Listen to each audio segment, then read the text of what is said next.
Hey there, how you doing?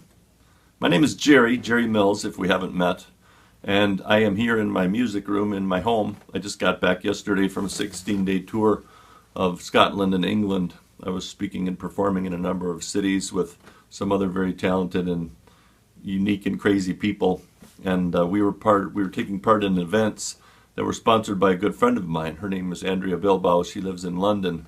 And Andrea is involved in an organization that is trying to create awareness and understanding about a subject that's near and dear to my heart called attention deficit hyperactivity disorder.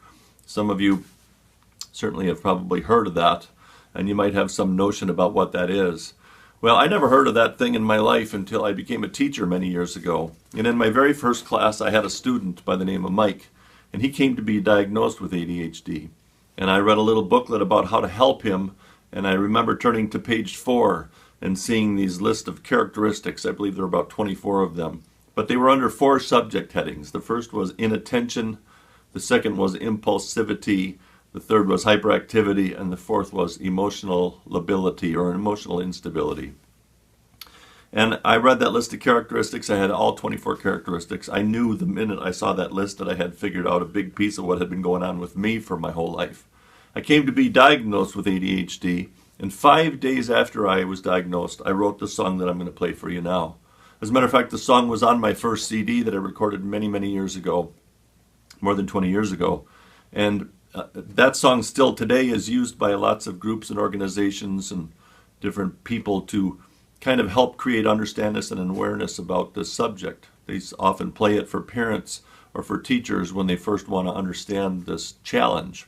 But here's what's interesting. I stopped playing the song a long time ago, many years ago, because it was kind of a downer, and it felt kind of like it felt heavy, like it was we were talking about a problem here. And frankly, I don't really see ADHD as a problem the way I used to. And here's why. Because over the years I've discovered something, that while I do have characteristics of inattention, I've learned how to channel those characteristics of inattention into this crazy and wild and wonderful imagination, these powers of imagination. What used to be a problem with impulsivity has actually become a wonderful gift of creativity.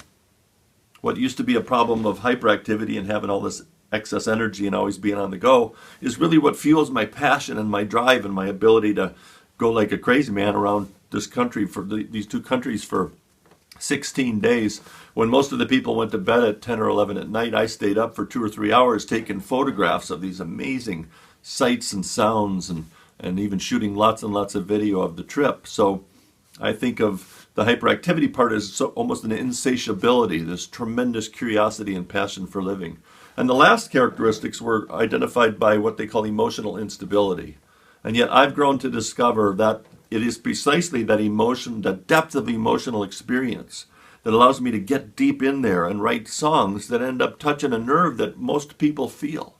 So some people think ADHD means attention deficit hyperactivity disorder. I have a different acronym that I've just come up with today. I'll reveal to you. I think ADHD is this acronym: always dream huge dreams. Always dream huge dreams. And if you dream huge dreams, then your inattention is going to turn into imagination. Your impulsivity is going to turn into creativity. Your hyperactivity is going to drive this fuel and this passion and this desire that you have. And the emotional experience is going to allow you to live a rich and rewarding life in spite of the downers and in spite of the difficult times, because there certainly are those things. So enough of my spiel about ADHD. I'd like to play you the song that I wrote many years ago that touched lots of lives, but I've decided, and I just decided this on this recent tour, to repurpose this song in a whole different way, because it doesn't need to have a downer feel. It's just simply the way it is. This is a song called A Little Peace of Mind. I love you all wherever you might be in this world. If we haven't met yet, I look forward to meeting you. And you can find me on Facebook, facebook.com/boomzing. You might wonder where that name came from.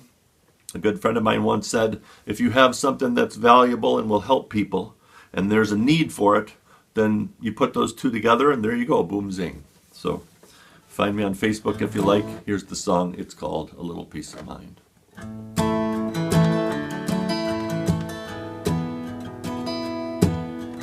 How can simple words explain the ceaseless thoughts, the endless pain, the doubts that you were sometimes saying will never be sure?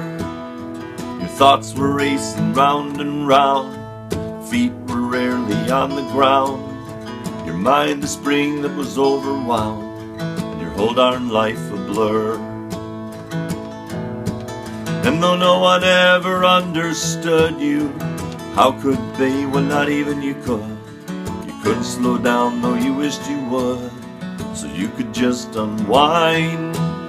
But a million thoughts would fill your head, distract you from the life you'd led, when in fact you'd always wished instead that one day you could find a little peace of mind.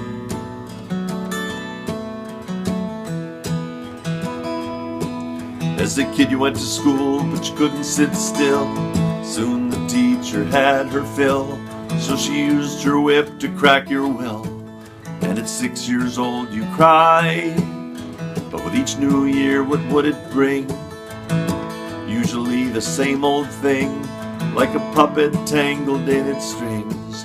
You got all tied up inside, because while you were always geared to go, the word you always heard was no. And so you even came to doubt the things that you might think about. You'd see yourself as out of place, a loser in the human race, until you even lost all hope that you could ever learn to cope. You couldn't seem to keep your cool, you'd cry inside while playing the fool. You'd walk alone behind, ahead, and soon regret hard words you'd said. And as the days and weeks and years fueled frustration, festered fears, deep within your dark despair, your will to persevere was there.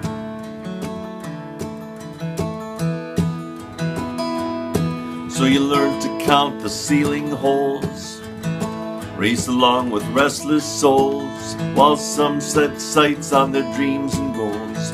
You were running blind until you met a boy who happened to be diagnosed with ADHD. And thanks to Michael now you see that finally you can find a little peace of mind.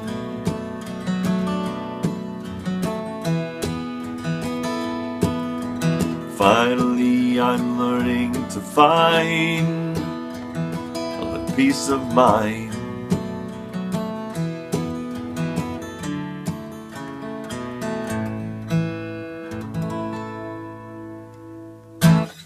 And I'm proud to say that that little peace of mind that I was looking for way back then has grown through the years to simply be peace of mind. Never been happier in my life.